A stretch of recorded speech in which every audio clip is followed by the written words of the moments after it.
Mga boss, ating balikan ang pagkakaiba ng dating administrasyon at ng ngayon.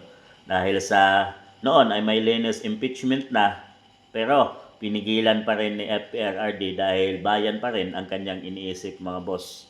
Hindi kinipit si Lene kahit si FPRRD laging pinupuna ni Lene Robredo. Kabaliktaran yan ang nangyari ngayon, mga boss.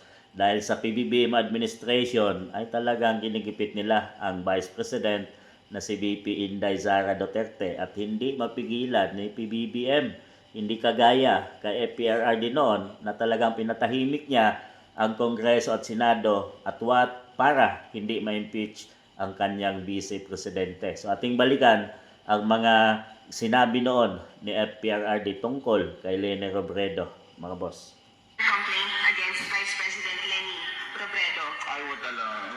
Do you think, sir, may basehan po para na-impeach nga po siya? What are your thoughts po? Look, we just had an election. Guys, Leo, stop it. Can do other things, but do not tinker with the structure of government. I will not countenance it. Elected yung tao. So, why do you have to sit just because he keeps on harping on me? Hayaan mo, this is democracy. Freedom of speech. Kakatapos lang ng eleksyon mo. Agin mo, sirain bayan. I've always been very vocal about certain issues I do not agree with. Halimbawa, extrajudicial killings, libingan ng mga bayani ng Presidente Marcos, yung presentation ng alleged na sex video, yung bringing back death penalty, lowering of the age of criminal liability. I've always been very vocal about it. I've been very public with my statements. Pero if there's one thing naman na I'm grateful for,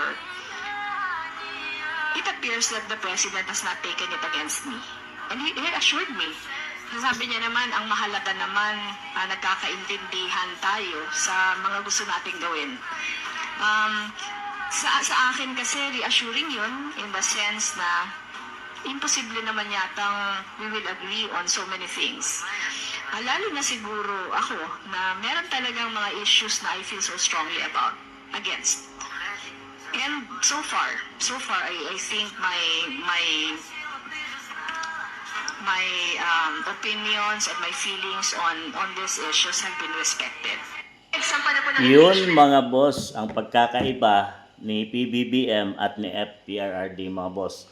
Dahil inassured ni PRRD na hindi ma-impeach si Lene Robredo. Talagang ginawa niya yun, mga boss, at pinatahimik niya ang Kongreso at Senado. Pati mga media, muugong na impeach si Lene Robredo. Sinabi ni FPRRD na elected siya at stop it. Huwag niyong i-impeach ang aking Vice President dahil demokrasi ang bansang ito, mga boss. May kalayaan siyang magsalita kung ano ang gusto niya. Pero dito sa administrasyon ni PBBM ay balat sibuyas, mga boss. Dahil sa lahat ng pinagsasabi ni FPRRD ay nasaktan sila.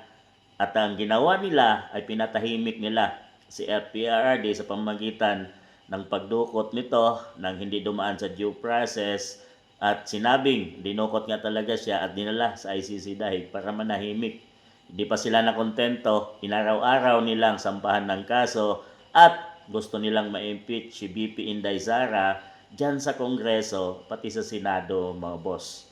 Talagang hindi kayang pigilan ni PBBM or siya mismo ang may kagustuhan.